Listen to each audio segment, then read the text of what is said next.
Howdy, hello everyone, I'm the Coaster Critic and you're the viewer, and today, we'll be talking about two myths in the coaster community, or at least myths for the most part.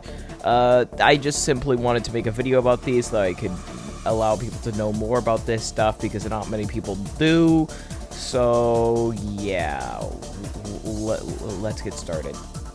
Let's start off with the first steel roller coaster in the world. Now, when I say this, you're probably going to think of the Matterhorn bobsleds at Disneyland. Which, yes, this was the first ever steel tubular roller coaster, as in the rails, well, the rails were tubes. So, yeah, that was the first steel tubular roller coaster. It opened in 1959. But the first ever steel roller coaster was named, is named Roller Coaster, and it operates at this park in Japan. Now, this coaster, it's literally just a borderline, just kiddie coaster. It's barely a family coaster at all. It was made by Togo, of all people, and, yeah, this coaster really is not that well known because it's pretty much just in a freaking shopping mall to the best of what I can see. But, yeah, this coaster isn't really well known, and I hope maybe I can raise some attention for this thing because, I mean, like, come on. Nobody ever talks about this thing. Maybe it's because it's called Roller Coaster, and those names don't really get that much attention because, come on. You're basically calling soap soap. What's the point of that? But who knows, these people seem like they're having some pretty good fun on it.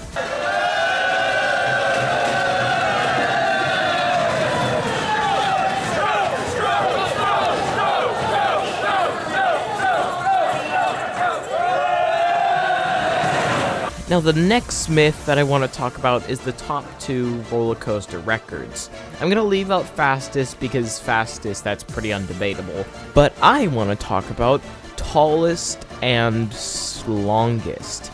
Now, the reason why I want to talk about these 2 records is because while tallest currently isn't too undebatable, longest is. And I also just want to real quick go over some tallest records, because I honestly just want to talk about these because I feel like we need to settle this once and for all. I'll start off with tallest because that one's easier to talk about. Now, very obviously, coasters have been getting taller and taller, thus leading to better ride experiences or worse ride experiences if you're Gio Vanola. But, yeah, this leads to controversies with things like drops, if you have the tallest drop, or just general, like, you know, like shuttle coasters or something, because in reality, Magnum XL200 at Cedar Point was not the first hypercoaster. Moonsault Scramble at Fuji-Q Highland was. Man, there are a lot of firsts in Japan, I just realized that. I'm like, I guess that means Japan has brought something else pretty good to the coaster community, because very obviously Togo wasn't working for us. But the reason why we don't consider Moonsault Scramble as the first ever hypercoaster was because Moonsault Scramble was a shuttle coaster, meaning that it went backwards and forwards and it didn't quite reach the maximum height. But I don't really get this because it kind of had to go all the way up the first spike, which was also above 200 feet.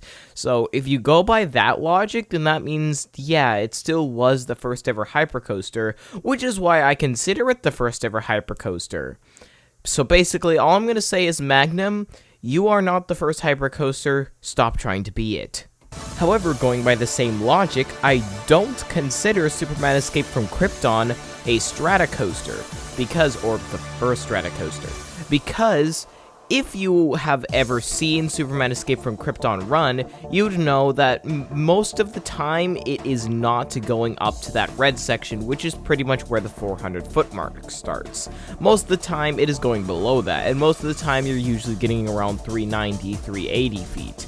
Meaning that, yeah, Superman Escape from Krypton, during the ride, you do not hit the 400-foot mark, or at least you won't have a high chance of.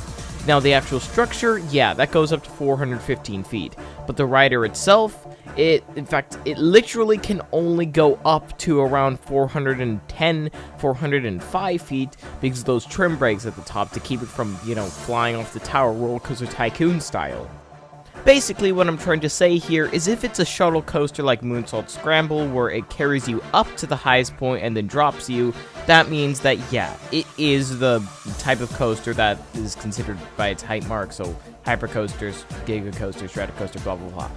But if it's a coaster like Superman Escape from Krypton, and it only, well, it has a variable chance of whether or not it goes up to the full height, that means I pretty much just consider it a Giga Coaster for Superman Escape from Krypton's case, because most of the time you'll only be going around the 300-foot mark. And do not ask me about Orion, because to be honest, I don't think anyone can decide whether or not this thing is a Hyper or a Giga. The drop's 300, the height's 287. Can we just settle on that it's a Hypa? How about we just call it a Hypa Coaster? Boom. Solves everything. And now we come to the real reason I made this video. The length. Now, if you ask people what is the longest roller coaster in the world, they will almost certainly say Steel Dragon 2000 at Nakashima Spa Land in Japan again. Why is this such a Japan-centric video? Jeez. But yeah, that is the world's longest coaster at a staggering 8,000 feet. Well, it's a little bit above 8,000, but you know what I mean. This coaster is freaking long, and at some point it was in fact the tallest, longest, and honestly probably fastest coaster. I can't be bothered to look it up on RCDB, I'll do that in editing, you can see the real results here. But yeah, this coaster was freaking long, and ever since it opened, it has been the longest coaster in the world. However, there is a major problem with this thing that I'm just going to real quick touch on, and it's that its maximum height requirement is 6 feet. Why? With that infuriating fact aside, meaning that if I don't quite pass the clearance, that I may not even be able to get to ride this ride when I eventually get out to Japan, hopefully. That means that, yeah, I'm just gonna real quick gloss over that so I can forget that real quick. But yeah, this coaster has pretty much just been known as the world's longest roller coaster. That is, until you realize there's a little something called alpine coasters. These coasters are coasters that run along the mountains. They don't require that much support work, and they're pretty cheap.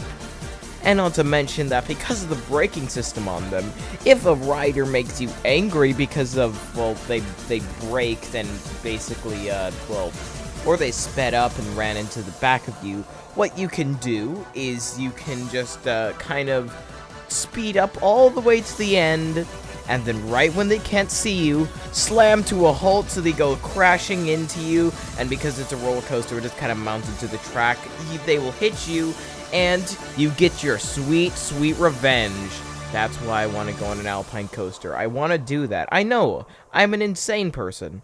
And the longest alpine coaster in the world, which absolutely crushes Steel Dragon, has a length of 11,811 feet. That is, well, yeah, that isn't near twice Steel Dragon's length. That is still way longer than Steel Dragon. That is freaking long. And in case you're wondering, the coaster's name is Tobotronc, and it's in Spain. But oh my god, that is freaking long. So as you can tell, in reality, Steel Dragon is not the world's longest coaster, Tobotronc is, and you should all get out to you should all get out to Tobotronc and ride Tobotronc, because Tobotronc is a cool name and I really like saying it. So there were a few coaster things, myths, whatever, that I just had to real quick shine some light on what the real truths are. This kind of strayed away from the original point of myths, and then just kind of went to me raving on about Tobotronc, but hey, I really like saying the word Tobotronc, so you can't stop me there. So, anyway, I think that'll be it for this video. So, hope you liked the video, subscribe if you haven't yet. If you'd like to be more about subscribing, leave a like. And I was the Coaster Critic, you were the viewer, and I'll see you in the future. Goodbye.